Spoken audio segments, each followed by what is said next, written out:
He is beholden to a fringe flank, which is a rare breed of populists. And I do it like this because they cater to corporate interests fiscally.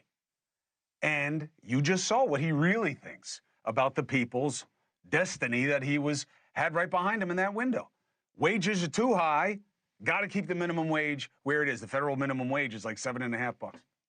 Say that in the kitchen. And no, it's not just one soundbite. And no, Trump did not raise wages. I know that's out there. It's just not true. The Trump administration opposed the 15 minimum wage bill in 2019. In 2020, he said the states should decide on minimum wages. It was just punting, right? On doing anything, by the way, an example of who his policies catered to. It's not good or bad. It's a policy choice. The franchisee who owns the McDonald's that Trump was just out lobbied against the state proposal to make more workers eligible for overtime. Okay? That's the guy that owns the place that he was in.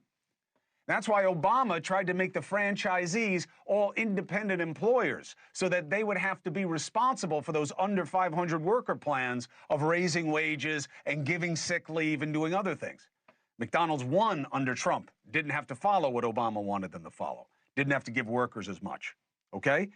And be clear, many McDonald's workers are already making less than a national average wage, okay? And 7 out of 10 of them are people of color. Close to 6 in 10 crew and managers are women. These are all groups that Trump wants to make inroads with.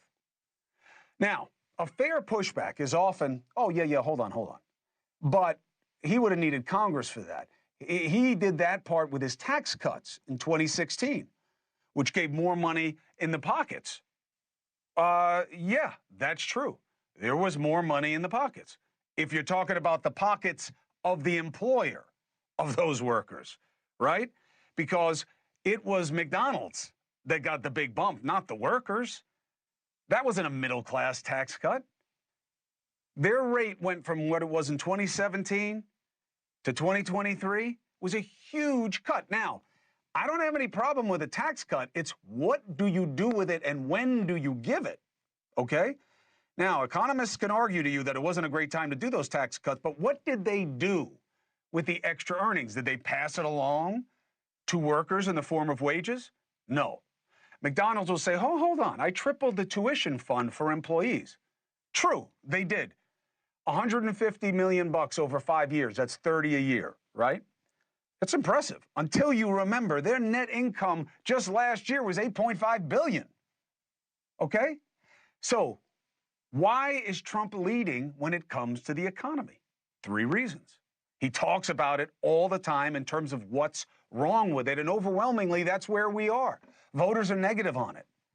Positive views of the economy are under 30%. Okay? And things are more expensive now in the pocketbook economy. Gas, groceries, rent, etc. And Biden and Harris have to keep dealing with that by it's not that bad. Nobody wants to hear that. Instead, they need to focus on why. Why? Which they haven't done. We're in a recovery. Why is America in a recovery? From the pandemic that Trump never includes as being on his watch, and how it crippled the economy early on. And ballooned inflation that was helped by Trump's unpaid-for tax cuts and his spending that ballooned the deficit. And people will say, well, but when he left, the inflation rate was so low. It's a lagging indicator. But look, this isn't my argument to make. This is Harris's. This was Biden's. They're not making it. You know, during the pandemic, most McDonald's employees reported having no sick leave. Trump could have changed that. He didn't. 22% of the workers reported having to come in and work while sick because of no sick leave, and they were afraid they were going to get fired. And McDonald's, like a lot of big employers, got given breaks from Trump under the NLRB, right, the National Labor Relations Board, that allowed them more leverage over workers than they had during the Obama administration. That's the record, okay? But again, you campaign in poetry. You govern in prose, meaning it's all about how you talk the talk in an election. Hey, thanks for watching. Go to joinnn.com to find NewsNation on your screen. And don't forget, click the red subscribe button below to get more of NewsNation's fact-driven, unbiased coverage.